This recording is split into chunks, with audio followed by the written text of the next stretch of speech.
Nagmarcha po sa harap ng Camp Aguinaldo ang mga retiradong opisyal ng militar at iba't ibang sektor para ipalawagan ang pagtatapos ng sistematikong korupsyon.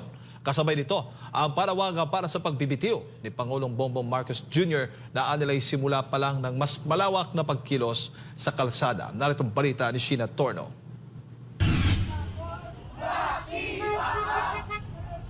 Kasabay ng pagunita ng ika-53 anibersaryo ng martial law, nag-init ang kilos protesta sa Camp Aguinaldo. Pinangunahan ito ng mga retiradong opisyal ng militar na sabay-sabay na nawagan na tapusin ang katiwalian at papanugutin ng mga tiwaling opisyal ng pamahalaan. Yan ang sigaw ng mga nagprotesta sa harap ng AFP General Headquarters sa Quezon City. Bahagi yan ng mas malawak na pagkilos laban sa mga anomalya sa mga flood control project ng Administrasyong Marcos Jr. Sumiklab ang damdamin ng mga nagprotesta mula sa malalakas na sigawan hanggang sa paghihikayat ng busina mula sa mga motorista bilang tanda ng pagkakaisa. Kasama sa mga nanguna sa aktibidad ang United People's Initiative, isang koalisyon ng kabataan, transport sector, simbahan, mga retiradong militar at komunidad ng Muslim at iba't ibang people's movements.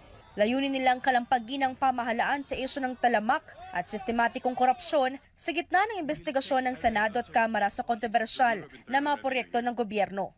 Ang layunin namin, tuldukan ang korupsyon. Tuldukan ang korupsyon, tuldukan ang magnanakaw ang presidente. Dapat aminin niya na siya ang may kasalanan sa nangyari sa ating bansa. Ang korupsyon, siya ang utak ng pagnanakaw. Tatapusin natin ngayon! Marcos resign! Matagal na namin hinintay ito. Ito na ang tamang panahon, timing! Lumabas na kayo! Bilang isang Pilipino, magsama-sama tayo. Anumang grupo natin, magsama-sama tayo para sa ating kababayan, para sa ating mga apo.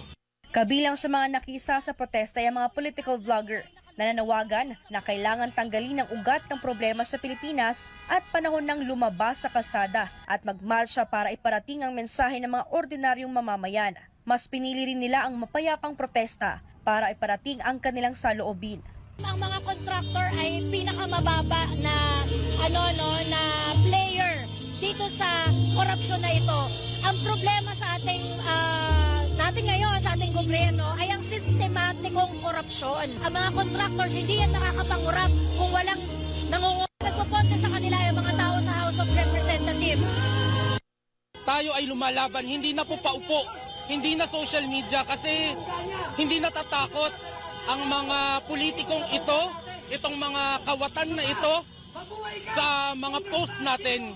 It's time to fight this, standing, going out sa streets at ipakita natin ang numero natin. Mga Pilipino, we deserve the respect. We are fighting not for any politics. We are fighting for us being Filipinos, for our rights para sa karapatan natin at sa dignidad natin, sa respeto natin sa ating lahi. Tapos na ang oras ng pakiusapan. Itong mga empleyado natin sa gobyerno ay matagal na nating pinapakiusapan, pero ito na yung oras para tumindig tayo bilang mga boss ng mga public servant. Para naman kay Attorney Ferdy Topacio, hindi ito simpleng rally. Patunay ang pagtitipon na kusang loob at lehitimo ang panawagan ng mamamayan laban sa korupsyon. Ito pong pagtitipon na ito ay isang payapang pagkilos ng mamamayang Pilipino. Walang talagang organizer nito, ito ay spontaneous at ito ay naaayon sa ating saligang batas na karapatan ng mga tao na magtipon upang ipadamas sa pamahalaan ang kanilang poot para sa mga nangyayari ngayon, sapagkat sabi ko nga, hindi lang tayo ninanakawan, niloloko pa tayo.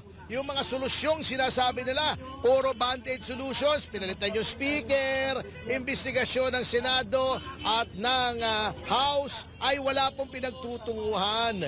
Kung anong nipis ng bakal ng kanilang mga flood control, yan ang kapal ng mukha nila.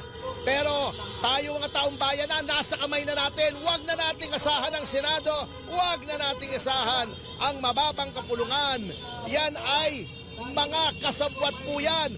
Kunin na natin sa ating kamay, bawiin na natin ang kapangyarihan mula sa kanila at ibigay sa karapat-dapat. Mula sa mga sigaw hanggang sa panawagang pagkakaisa, Malinaw ang mensahe ng protesta. Tapusin ang katiwalian at papanagutin ang mga nasa kapangyarihan. Pero nananatili ang hamon. Makikinig ba ang pamahalaan? At kung patuloy na nagbibingi-bingihan, ito na bang hudyat na mas marami pang pagkilos sa lansangan? Para sa Diyos at sa Pilipinas kong mahal. Ito si Sheena Torno, SMNI News.